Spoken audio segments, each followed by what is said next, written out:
ഹരി ഓം. 13ാമത്തെ സ്തുതി ദത്തസ്തുതി. ചതുർത്ഥസ്കന്ധം പ്രഥമാധ്യായ 27-28 ശ്ലോകങ്ങൾ. സൃഷ്ടിസ്ഥിതി ലയങ്ങൾക്ക് കാരണഭൂതരായ ത്രിമൂർത്തികൾ അത്രി മഹർഷിയുടെ ആശ്രമത്തിൽ വന്ന് ജനിച്ചത് എന്തിനെന്ന് പറഞ്ഞു തരണം എന്ന് വിദുരർ മൈത്രേയ മഹർഷിയോട് ചോദിക്കുന്നു. കർദമ പ്രജാപതിയുടെയും ദേവഹൂതിയുടെയും പുത്രിയാണ് അനസൂയ. അനസൂയയെ വിവാഹം ചെയ്തത് അത്രി മഹർഷിയാണ്. അവർക്ക് സന്താനങ്ങളൊന്നും ഉണ്ടായില്ല. അതിനാൽ അത്രി മഹർഷി ബ്രഹ്മാവിൻ്റെ ഉപദേശം അനുസരിച്ച് ഋക്ഷം എന്ന പർവ്വതത്തിലെത്തി ചലനരഹിതനായി തപസ്സാരംഭിച്ചു. ഭഗവാനോട് തുല്യനായ ഒരു പുത്രൻ ഉണ്ടാകണമെന്ന സങ്കല്പത്തിൽ മനസ്സടക്കി പ്രാണായാമം ചെയ്ത് തപസ് തുടർന്നു. 100 വർഷം തപസ് ചെയ്തപ്പോഴേക്കും ആ മൂർധാവിൽ നിന്നുയർന്ന ചൂട് ലോകം മുഴുവൻ തപിപ്പിക്കാതിരിക്കാൻ ബ്രഹ്മവിഷ്ണു മഹേശ്വരന്മാർ ഒന്നിച്ചവിടെ പ്രത്യക്ഷരായി. അരയന്നത്തിൽ ബ്രഹ്മാവ്, കാളപ്പുറത്ത് ശിവൻ, ഗരുഡാരൂഢനായി ഹരി അവരവരുടെ ചിഹ്നങ്ങളോടെ നിൽക്കുന്നത് കണ്ട് മുനി വീണു നമസ്കരിച്ചു. അവരെ ചന്ദന ദീപാദികളാൽ പൂജിച്ച് മനസ്സ് ത്രിമൂർത്തികളിൽ വെച്ചുകൊണ്ട് അവരെ സ്തുതിച്ചു. ഇനി സ്തുതി കേൾക്കാം.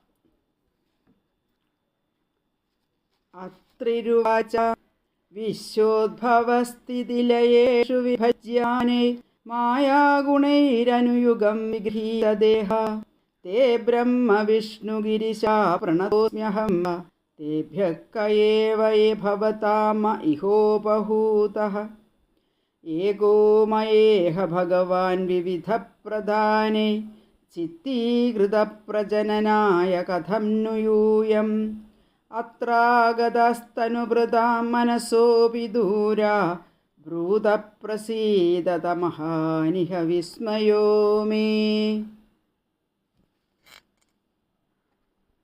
പ്രപഞ്ചത്തിൻ്റെ സൃഷ്ടിസ്ഥിതി സംഹാരങ്ങൾ അതാത് മായാഗുണങ്ങളോടെ കൈക്കൊണ്ട് യുഗന്തോറും രൂപമെടുക്കുന്ന ബ്രഹ്മവിഷ്ണു മഹേശ്വരന്മാരായ നിങ്ങളെ ഞാൻ നമസ്കരിക്കുന്നു.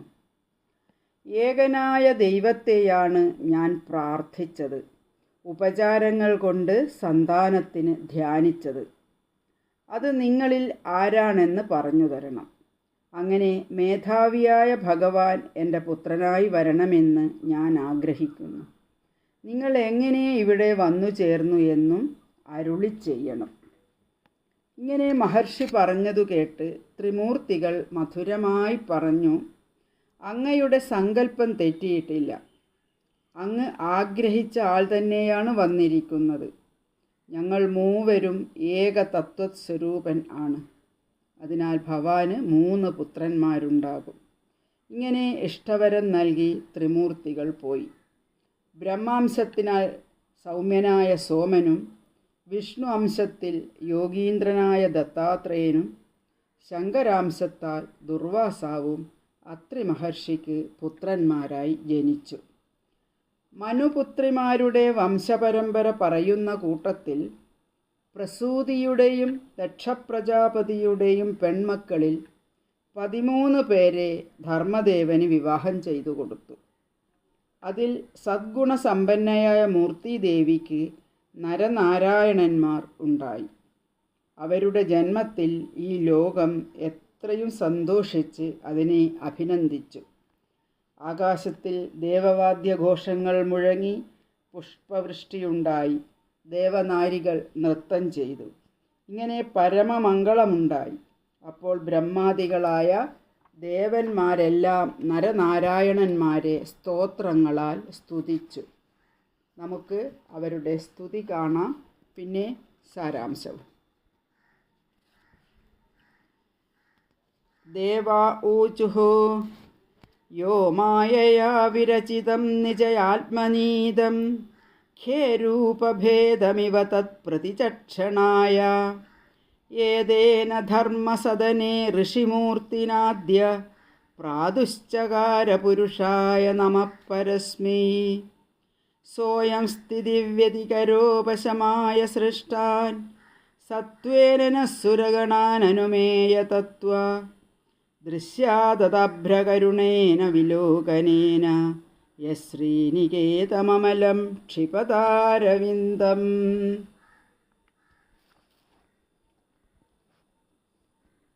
ഈ ശ്ലോകങ്ങൾ 56, 57. ദേവ ഊചുഹു. യോഗമായയാൽ ആത്മാവിൽ ഗന്ധർവനഗരം പോലെ ഈ വിശ്വം ആര് നിർമ്മിച്ചു? ആത്മസ്വരൂപം പ്രകാശിപ്പിക്കാൻ ആര് തൻ്റെ സ്വരൂപം ധർമ്മദേവൻ്റെ ഗ്രഹത്തിൽ നരനാരായണ രൂപേണ പ്രകാശിപ്പിച്ചു? ആ പുരുഷോത്തമനായ അങ്ങേക്ക് നമസ്കാരം.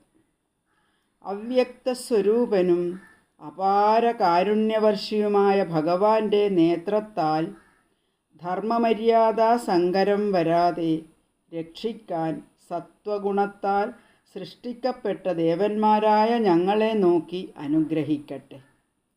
ഇങ്ങനെ അർച്ചിതരായ ആ ഭഗവാന്മാർ ഗന്ധമാദനാദ്രിയെ പ്രാപിച്ചു അവിടെ വസിച്ചു. പിന്നെ ഭഗവാന്റെ അംശജാതരായ അവർ കുരു യാദവ വംശങ്ങളുടെ പാലനത്തിനായി 2 കൃഷ്ണന്മാരായി തീർന്നു. ഓം നമോ ഭഗവതേ വാസുദേവായ.